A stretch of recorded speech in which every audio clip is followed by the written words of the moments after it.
Hi, and welcome to 15 Minutes of Fame. I'm Jeffrey Driscoll. And I'm Jim Kerr.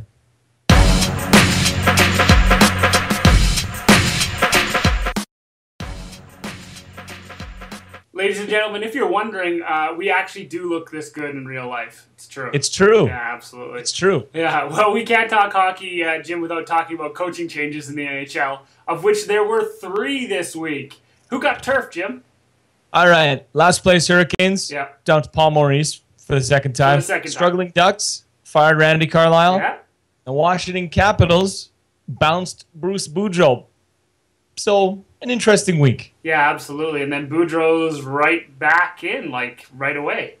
Yeah, and it was weird. I mean, the first two there, like, your last place, okay, that's an obvious one. Yeah. You're losing. I think the Ducks won like 3 of 19 or something ridiculous like that. Oh yeah, it was. The Capitals always a surprise.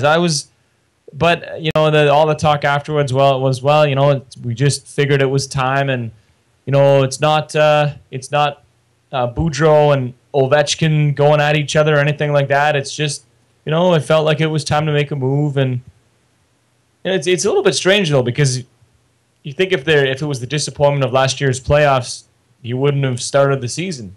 No, because the Capitals weren't doing too bad. They're not like. Well, the Capitals were 7-0, Jim, running into Edmonton, right? And then they went on a losing skid after that. I mean, I can't believe it was Edmonton that did that. But I don't know how you talk about this, and of course they're denying it. But I don't know how you talk about this as not a Boudreau Ovechkin thing. Like you just can't. Well, and part of what people were saying too is that the first few years it was run and gun. Let your stars play their game. They were a very high scoring team. Like we'd win 7-6 instead of 1-0. But the last year and a bit, it's like they sort of tried to change the system, kind of almost like an overhaul. Like go from freewheeling offensive to steady defensive, and then hope that your other guys can score some goals. But Jason Chimera, I think, is your leading scorer. Jason Chimera. And he's looking good, nothing wrong with Edmontonian Jason Chimera. That's right. No. But it's just a little bit of a surprise when you got the firepower that they have, that he's your leading guy. So you wonder what really was going on, and maybe it was just, the guy that you've got tied into the franchise for the next Lord knows how many years isn't thriving in this new system. So time to shake it up. And it's a funny game, sometimes that's all it takes just to get things going again. Absolutely. But it was amazing that he got a job right away.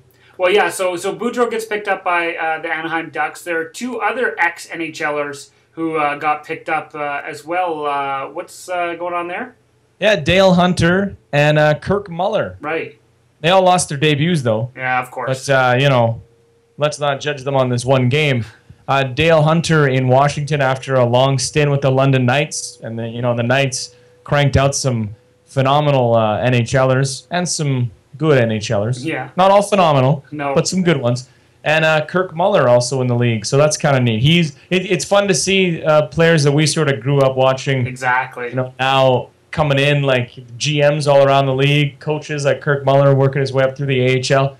So, yeah, a very, very interesting week. Absolutely. Another big story this week in the NHL, especially as far as Oilers fans are concerned, is that Ryan Nugent-Hopkins was the Rookie of the Month for November. He had 6 goals and 10 assists in 14 games. These are just early career stats, Jim, and you know how we like early season stats. We love 15 Minutes of Fame, but still. But how's this for an early career stat? Right. Only 2 players have won back-to-back Rookie of the Month awards to start a season in the last 2 decades. The Nuge, right, and Evgeny Malkin. Wow, that's some pretty nice company there. You can't really put too much stock into that, but if you wanted to take the early career stats route here, you'd say, well, he's going to score a lot of goals. He's going to win a Stanley Cup a couple seasons in, and there you go. So can I start planning the parade, or do I have to even wait? Yeah. Yeah. It should go right past the 15 Minutes of Fame studios because obviously we've got something to do with it. Obviously, it's all up to us. That's absolutely true. One last thing before we move on from the NHL. Calgary Flames GM Jay Feaster went off this week, Jim, about rumors that Jerome McGinley was on the trading block. he was questioning the source of the rumor and flatly denying the report. In fact, he talked about bloggers in their underwear, Jim. Yeah. Is there anything to the rumor? Let me just first say that I'm enjoying the progression that we're seeing here. Yes. It's gone from bloggers in their parents' basement to bloggers in their own basement. Oh, so that's good. That's good. It's nice for those bloggers. Yeah, so they're acknowledging the fact that bloggers may also be homeowners. That's right. That's so that's nice good. I mean, pretty soon they'll just be regular people like you and I. Oh, wow. But as for the Jarome Iginla thing, I mean, how many times have we heard it? Like, flatly deny, absolutely not, no way, I can't even believe these rumors are here. Next day, gone. Yeah, no way is Bruce Boudreau going to be fired. Oh, right. Yeah, exactly. We are not hiring Bruce Boudreau. Boom. Yeah, exactly. But, you know, until you know, Jarome Iginla stays there for the rest of the season, we're not going to really know. There's been a lot of rumors about, you know, maybe Iginla. The one I heard recently was off to Montreal. Oh, yeah. And, you know, maybe Feaster's mad that it got out before he wanted it to, or that the deal didn't happen and so he's mad about it. You just never know, right? So for him to flatly deny it doesn't really say much to me, because now ever since, and he said this too, once the rumor's out, then that's the first story. Then the second story is him denying the rumor, and then that becomes a story. But I mean, how many times do we see this thing play out over and over again? But maybe it's time for a little bit of a shake-up in Calgary. Well, it's absolutely time for a shake-up in Calgary. And you know what the biggest shake-up would be, Jim? I feel that taking like a Sam Gagner or someone off our hands for Jarome Iginla straight up, or maybe an AHLer just, you know, straight up for Jarome Iginla is probably the right choice at this time. That would totally shake it up. Oh, and that would deny the rumors. Future considerations? Future considerations. I think that's exactly right. Let's move on to some CFL news, Jim, where the Calgary Stampeders said defensive coordinator Chris Jones was heading to Toronto. And then the Argos come out and they say, no, he's not. And then the league, who's looking over all of this, fined the Argos $5,000 for tampering. Nice to see a CFL and some news outside of the season, but huh? Yeah, it was a strange one. Okay, yeah, he's going. We haven't talked to him. Yes, you did, and you're fined for it. I don't really understand what happened there, but one rumor is that maybe their new head coach reached out to Chris Jones. Oh, yeah. And maybe that is kind of where... But from what I read, Jones just went into Huffnagel's office and said, yeah, so I'm going to Toronto, so I resign or whatever. Yeah. And they're like, oh, because we never heard anything about that. Did you guys... No? Anybody over there? Anybody hear that? Yeah. And then the Argos had to play it up like, oh, really? Wow. Interesting. But I got the coach has there's a connection between the two, so it might have been something along those lines, but a very strange story nonetheless. Yeah, absolutely. For you soccer fan out there, on Friday we had the no, I'm just kidding. We like soccer here on 15 Minutes of Fame.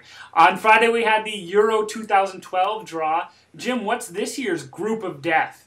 Don't you love that they call it that? I love it. Love it. Absolutely. That's the best. Yeah. I feel like the Oilers played in the division of death for a little while, but now it's shaken up a little bit. All right, so it's probably the group featuring Germany, Portugal, Holland, and Denmark, because only two of those teams will go through. Holland's good, Portugal's good, Germany's really good. Yeah. But there's some other good ones. England, France, Sweden, Ukraine. That's a pretty good one. Because England usually finds a way to choke. France has been in shambles for a couple of years, or shambles. Nice. And they're sort of, this will be a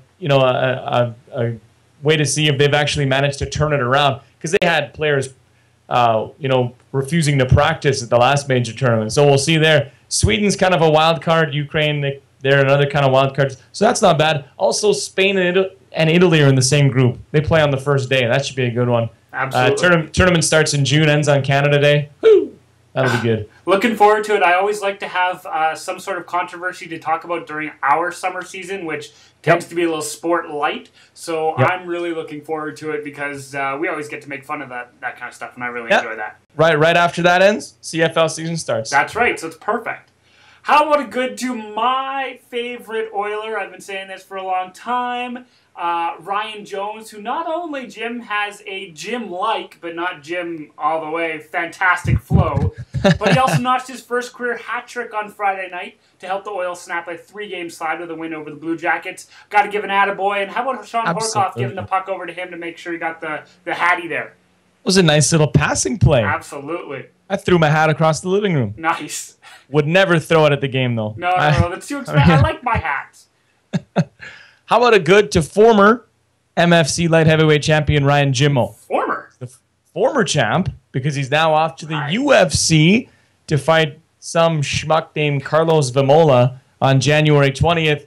He's riding a 16-fight win streak, hasn't lost since February of 2007, and features in the latest edition of Prospect Magazine. Absolutely. Written by Jim Kerr, so check it out. Some guy, I don't know. Some guy. But super nice guy, and it's great to see him taking the next step. So good on him. Absolutely, 15 Minutes of Fame likes him, and we should try to get him to become a friend of the show. We should try that. Should. How about a good to Marshawn Lynch of the Seattle Seahawks? He had 148 yards rushing and 2 touchdowns in a Thursday night win over the Eagles, but also scored a 2-year supply of Skittles in the process, Jim. Mm-hmm. The cameras caught him eating some after a touchdown, so of course Skittles is hooking him up. I like it.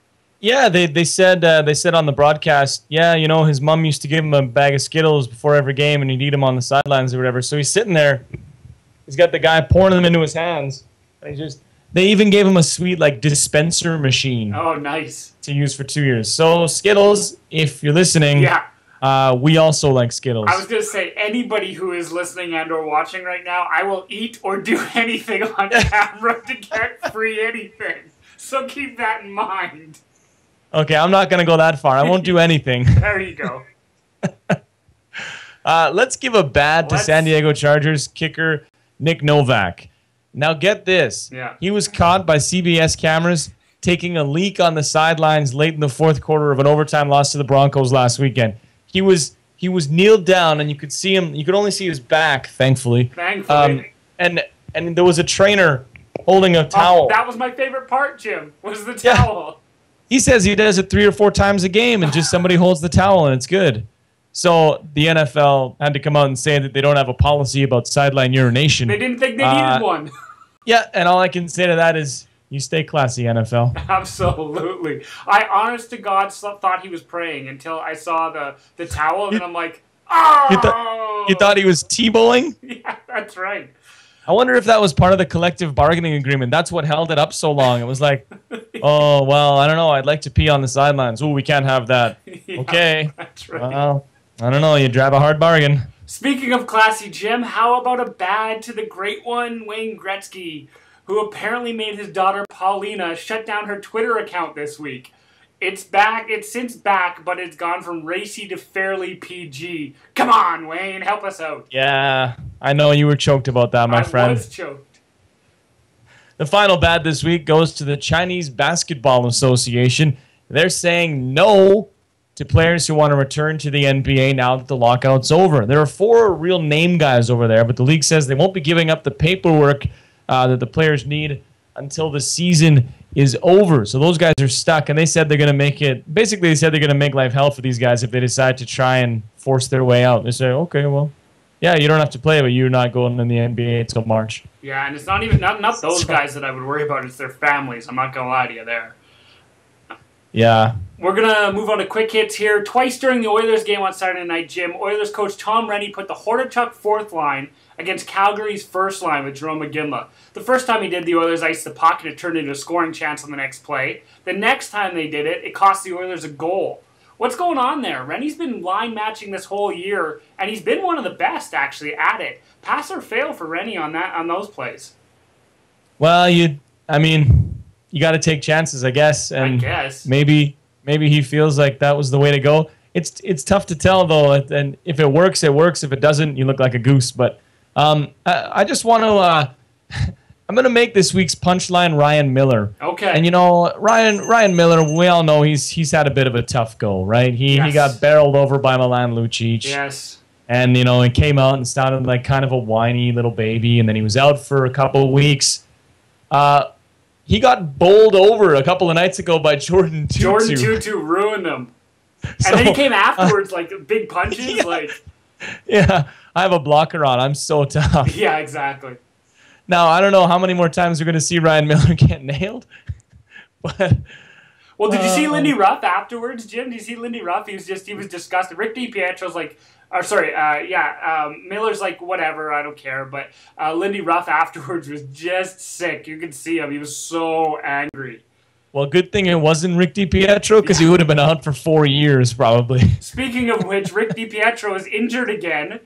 They're talking about it last night, Saturday night, Jim, on the Hockey Night in Canada panel, and you can hear them trying to stifle themselves, right? Because who's sitting next to them? Mike Milbury, who of course drafted DiPietro in the 2000 draft, first overall. It's absolutely hilarious. You could just hear it in their voices, trying not to laugh. Fantastic. Just awkward. Exactly. Well, folks, our 15 Minutes of Fame are up for this week. Join us again next week when we get a whole new 15 Minutes of Fame. In the meantime, I'm Jeffrey Driscoll. And I'm Jim Kerr. Have a good week, folks.